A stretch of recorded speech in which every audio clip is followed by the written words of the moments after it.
जय हिंद, वंदे मातरम, जय श्री राम। स्वागत है आप सभी का आपके अपने YouTube channel Thakur education centre में। तो चलिए शुरू करते हैं आज का नया टॉपिक, जिसमें हम श्रीलंका के अभी जो हालात हैं उन हालातों के बारे में चर्चा करेंगे और भारत से उसका कंपेयर करेंगे। तो अगर आप चैनल पर पहली बार हैं तो ईमानदारी से चैनल को सब्सक्राइब करें, बेल आइकन को ऑल प्रेस करें, जिससे आने वाली वीडियो का नोटिफिकेशन आपको मिले तो सबसे पहले। चलिए शुरू करते हैं। क्या श्रीलंका की तरह हो सकते हैं भारत के हालात? आज हम इस बात पर चर्चा करेंगे इस वीडियो में कि क्या श्रीलंका की तरह भारत के भी हालात ऐसे हो सकते हैं जो अभी अभी श्रीलंका में ऐसे हालात हैं। लगभग 200-300 रुपये किलो आटा चल रहा है, पेट्रोल डीजल का भी रेट यही चल रहा है, 1 किलो दूध 250 रुपये का ऐसा चल रहा है। तो ये हालात क्या भारत के भी हो सकते हैं या नहीं हो सकते हैं, इस बात पर हम चर्चा आज करेंगे इस वीडियो में। बता दें कि देश के कई राज्य सरकारें हैं जो जनता को लुभाने के लिए मुफ्त की बिजली दे रही हैं।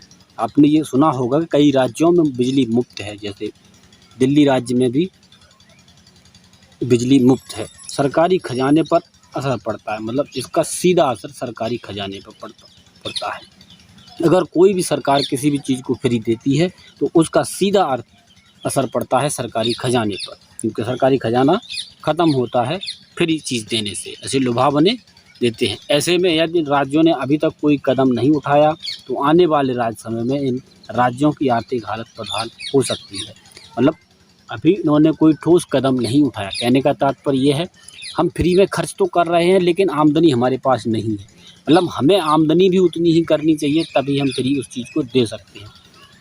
फ्री जब ही दें, कहने का तात्पर्य हम जब ही खर्च करें जब हमारे पास हो।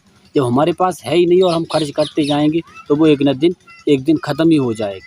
इसीलिए सरकार को इस पर कठोर कदम उठाने चाहिए, कोई नए नियम लागू करने चाहिए। इसमें सबसे बुरी हालत पंजाब की है। पंजाब पे 53.3% कर्ज है, राजस्थान पे 39.8% और पश्चिम बंगाल पर 38.8%, केरल पर 38.3% और आंध्र प्रदेश पर 37.6%, महाराष्ट्र पर 20% और आगे भी ऐसे ही कर्ज है, राज्यों पर ऐसे ही कर्ज है। तो सरकार को इस पर विशेष कदम उठाने चाहिए। और रिजर्व बैंक की रिपोर्ट क्या कहती है ये भी हम जानते हैं कि 2014 और 2018-19 के बीच पंजाब ने 5% के पैसा आर्थिक संसाधन बनाने में किया खर्च। 45% पैसा आवश्यक देनदारियों पर खर्च कर दिया, मतलब देनदारी पर देने में लेने में ही खर्च कर दिया। आंध्र प्रदेश ने केवल 10% धन आर्थिक संसाधन पैदा करने वाले मदों पर लगाया। 25% पैसा आवश्यक देनदारियों पर खर्च कर दिया, मतलब देनदारियों पर खर्च कर दिया। मतलब हमें उस चीज़ में पैसा लगाना चाहिए जिससे हमें पैसा मिल सके, मतलब वापसी हमें रिटर्न हो सके, उससे पैदावार हो सके, ऐसी चीज़ में हमें पैसा लगाना चाहिए। मतलब सरकार को ऐसे पैसे लगाने चाहिए। लेकिन 45% तक पंजाब सरकार जो है वो पैसे को ऐसे ही बांट दे रही है और 25% आंध्र प्रदेश सरकार भी ऐसे ही बांट दे रही है, जबकि उसे आर्थिक संसाधनों के प्रयोग में उसे लगाना चाहिए। भारत पर श्रीलंका से करीब 12 गुना अधिक कर्ज है, मतलब जो भारत है उस पर श्रीलंका से 12 गुना कर्ज है। कितना? 12 गुना कर्ज है। तो क्या भारत का हाल भी एक दिन श्रीलंका जैसा हो सकता है? मतलब ये हम विचार करते हैं कि ऐसा हो सकता है। ऐसा जब होता है जब जीडीपी का रेशियो ठीक ना हो।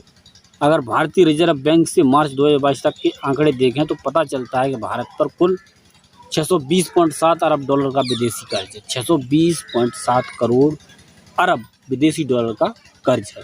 पिछले साल यह 570 अरब डॉलर था, मतलब पिछले साल 570 अरब डॉलर था, लेकिन अभी 620.7 अरब डॉलर हो गया है।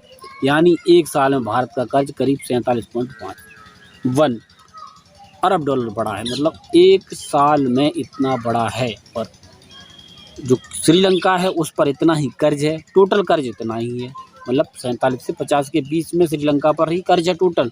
और जबकि भारत सरकार का उतना ही एक साल में बढ़ रहा है।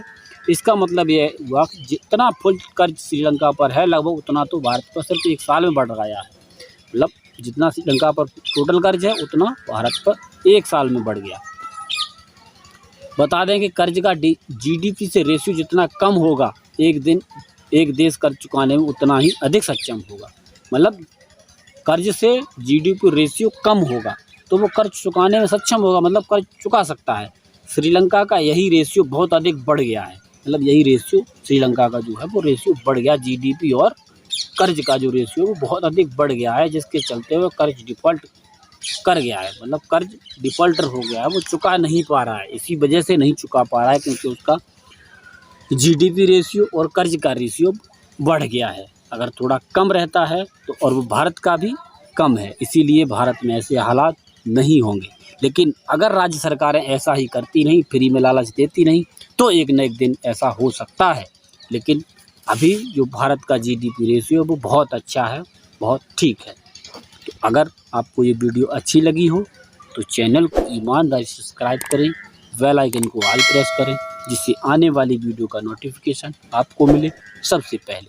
तो मिलते हैं नेक्स्ट वीडियो में, तब तक के लिए जय हिंद, वंदे मातरम, जय श्री राम।